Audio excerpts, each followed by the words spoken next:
It's 8:30. Good morning. I'm Ian Crouch with Hunter News. A 28-year-old man is due to face court on charges of assaulting and kidnapping a Newcastle woman.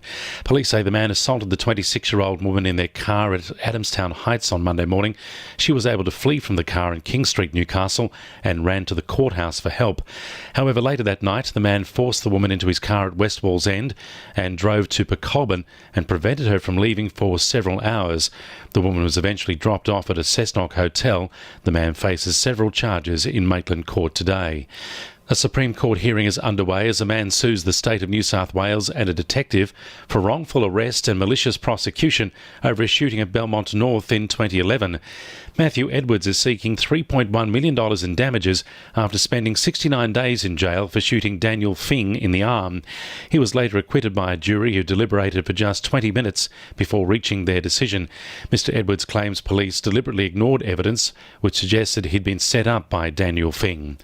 Newly appointed Minister for Regional New South Wales, John Barilaro, is visiting some of the Hunters' mines as he familiarises himself with his new ministry. The Deputy Premier was assigned the role in the recent cabinet reshuffle following the coalition's success at the state election. Mr. Barilaro visited Mount Arthur coal mine yesterday and will visit Wombo mine today. He says he'll be focusing on ensuring the government remembers how important the mining sector is to the economy. More importantly, get a snapshot of how important some of the mining companies that are locally and the sort of support and what comes back to the community. So it's part of a tour in my new ministry, getting up to speed, and the best way to do that is to get out and about and meet the stakeholders at the coalface. It's expected the Regional Planning Panel will give the go-ahead to a major motorsport development at Wakefield today. Lake Macquarie Council is backing the $77 million proposal after concerns about noise and impact on the environment were allayed. The Black Rock Motor Park features a 5.5-kilometre track, restaurant, function centre and 37 accommodation units on a brownfield site at the former Rhondda Colliery.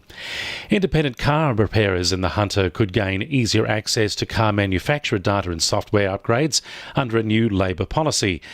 As electric vehicles become more common, the opposition says mechanics are wasting hours struggling to work without the necessary access, and car owners are being forced to take their vehicles to authorised dealerships. Paterson MP Meryl Swanson says independent mechanics often find it difficult to gain access to the software and data they need. And as most of us realise these days, a mechanic is just as likely to need software as a spanner. And sometimes that software is owned by the big manufacturers who want to lock people into getting their car fixed in their service centres. Lake Macquarie Council is urging residents living in low-lying areas such as Swansea and Blacksmiths and Pelican to attend one of their upcoming information sessions. Experts and officials from the SES will discuss what to do in the event of a flood or tidal inundation. It's expected sea levels will rise by 0.4 of a metre above 1990 levels by 2050. The meetings will be held on May 7 and 13 from 5:30 till 7:30 at the Swansea Centre. 2NURFM Sport. Night Star fullback Kalen Ponga says they need to feed off their win against the Eels last round if they want to continue their winning ways in New Zealand. Newcastle has only beaten the Warriors once in 13 appearances at Mount Smart Stadium and come up against a side still hurting after their controversial loss to Melbourne on Anzac Day. Ponga says they need to show the same attitude and level of commitment they displayed against Parramatta if they're to take the points on Sunday. Departing Jets import Ronnie Vargas says he leaves the club with a lasting impression of his time in Newcastle. The 32-year-old Venezuelan says he deeply appreciated the way he was treated by the club and the fans, especially when he suffered a horror ankle injury in round 3 of the 2018-19 season. He's had interest from South American clubs, but is likely to continue his career in Europe.